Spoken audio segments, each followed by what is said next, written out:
Next हमारा topic क्या रह गया था, एंडोसाइटोसिस और एक्सोसाइटोसिस। एंडोसाइटोसिस क्या होता है, कोशिका के द्वारा किसी भी पदार्थ को अंदर ग्रहण करना क्या कहलाता है, एंडोसाइटोसिस, और बाहर निकालना क्या कहलाता है, एक्सोसाइटोसिस।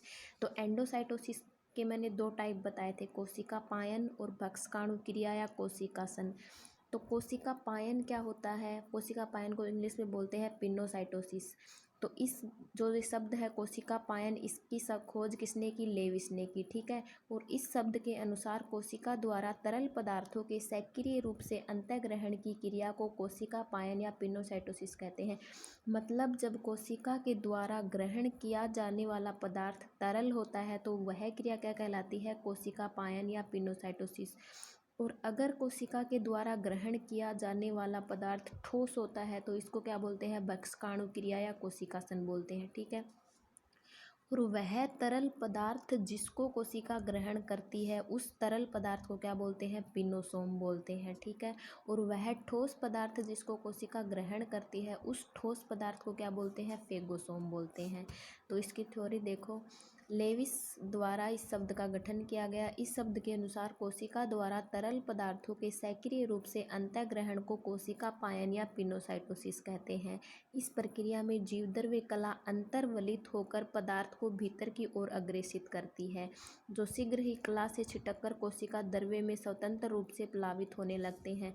मतलब जैसे ये कोई कोशिका है, ये कोई तरल पदार्थ है, ये यहाँ पे ऐसे अंतर्वलित हो जाएगी तो ये पदार्थ यहाँ पे आके जुड़ जाएगा। और जब कोशिका पुनः अपने आकार में आएगी तो जो ये यहाँ पे जो पदार्थ है वो स्वतंत्र रूप से कोशिका द्रव्य में तैरने लग जाएगा, ठीक है।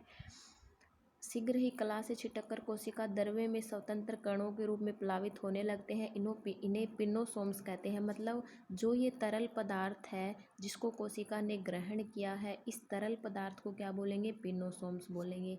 लाइसोसोम इनको ग्रहण कर इनका पाचन कर देते हैं। पचे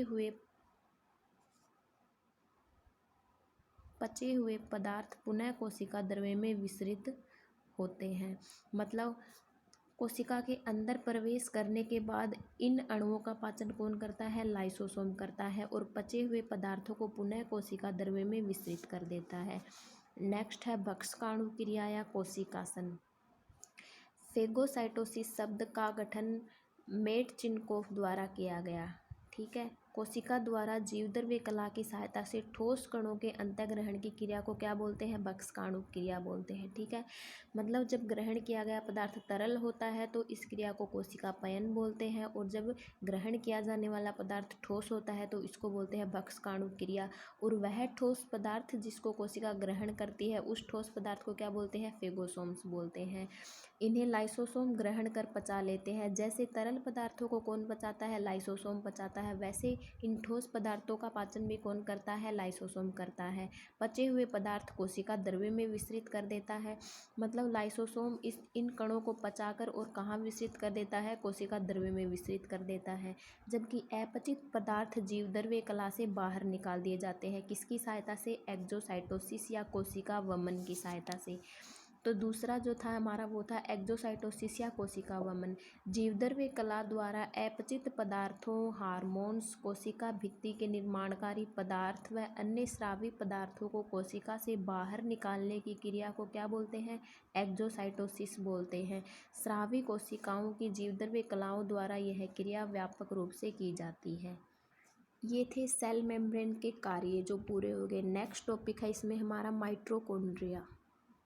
माइटोकॉन्ड्रिया में कौन कौन से टॉपिक हैं, माइटोकॉन्ड्रिया की स्ट्रक्चर है, इसका केमिकल कॉम्पोजिशन है, माइटोकॉन्ड्रिया के फंक्शन है, और इसकी ओरिजिन मतलब इसकी उत्पत्ति है। ये टॉपिक हम माइटोकॉन्ड्रिया में पढ़ेंगे। तो पहले स्टार्ट करते हैं स्ट्रक्चर से। पहले माइटोकॉन्ड्रिया की कुछ थ्योरी पढ़ लेते हैं, ठीक है। 1990 में कोलिकर नामक वैज्ञानिक ने कीटों की रेखित पेशियों में सर्वप्रथम माइटोकॉन्ड्रिया का अध्ययन किया, ठीक है। फिर 1997 ईस्वी में सी बेंडे नामक वैज्ञानिक ने माइटोकॉन्ड्रिया नाम दिया। तो माइटोकॉन्ड्रिया नाम किसने दिया, सी बेंडे ने, ठीक है। माइटोकॉन्ड्रिया प्रोकैरियोटिक सेल्स के अलावा सभी जीवों में उपस्थित होते हैं। तो प्रोकैरियोटिक जो सेल्स होती हैं उनमें क्या नहीं पाए जाते, माइटोकॉन्ड्रिया नहीं पाए जाते। सामान्यतः प्रति सेल्स में इनकी संख्या 50 से 5000 तक पाई जाती है। मतलब एक जो कोशिका होती है उसमें माइटोकॉन्ड्रिया की संख्या कितनी होती है, 50 से लेकर 5000 तक कितनी भी हो सकती है। किंतु अपवाद स्वरूप माइक्रोस्टेरिएज नामक शैवाल में इनकी संख्या 1 होती है, जबकि कुछ एक कोशिकीय जीवों में इनकी संख्या 5 लाख तक भी देखी गई है।